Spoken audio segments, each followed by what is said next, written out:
ومن ضمن سلسلة على قده بس مين قده، احنا قلنا عاملين سلسلتين، سلسلة اسمها على قده بس مين قده، وسلسلة تانية اسمها لو ببلاش ما تشتريهاش. النهاردة هوريكم منتج في سلسلة على قده بس مين قده، وهي اللوز باودر اللي عليها جدال كتير وحرقة حرفيا ناس كتير قوي. اللوز باودر بتاعت معروف. اولا تعالي اعرفك على البراند دي من عند معروف. البراند دي اسمها معروف يا بنات. البراند دي براند خليجي ومتوفره هنا في مصر على يد الاونر بتاعتها ميك اب ستور بيولوجي، عشان موجود منها في كل حته، بس للاسف مش اصليه، فلو حبيتي تجيبيها من مكان موثوق فيه هلاقيها عند ميك اب ستور بيولوجي. تعالي بقى اتكلم معاكي عن الباودر شويه. عن الحجم، حجمها كبير حرفيا جدا. طب تعالي اتكلم معاكي عن السعر. سعرها حرفيا على قده بس مين قده.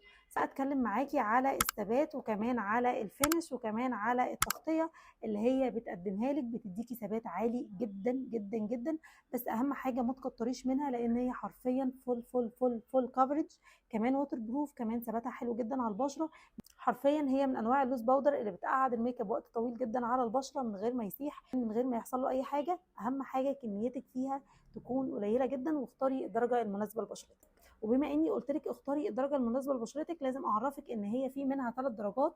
اول درجه معايا الدرجه الوايت، دي تستخدمها البنوته البيضه، وكمان بتعمل اناره حلوه جدا جدا جدا تحت العين. فلو انت ميك اب ارتست مش هتقدري تستغني عن الدرجه دي خالص. إن حرفيا هي اكتر لوز باودر بتنور تحت العين حلو جدا كمان من غير ما تغير.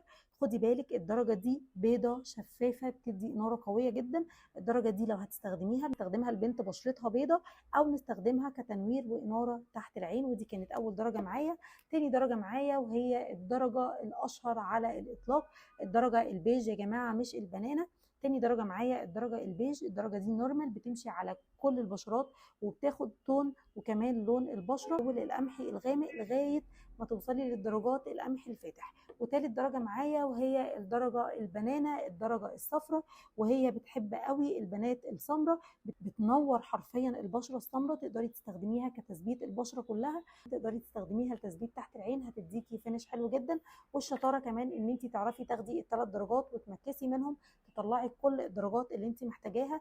يعني الدرجه الصفراء دي لو عملت لها ميكس مع الابيض هتطلعي درجه مختلفه تماما، وحتى الدرجه الصفراء دي لو عملنا ميكس مع البيج هنطلع درجه مختلفه تماما. حتى البيج لو عملنا ميكس مع الابيض هنطلع درجه مختلفه. حضرتك لو بنوته عاديه تقدري تجيبي الدرجه اللي تكون مناسبه للون بشرتك، ولو انت ميك اب ارتست ال3 درجات دول لا غنى عنهم، هتعرفي تطلعي بيهم درجات كتير جدا هينفعوكي في شغلك.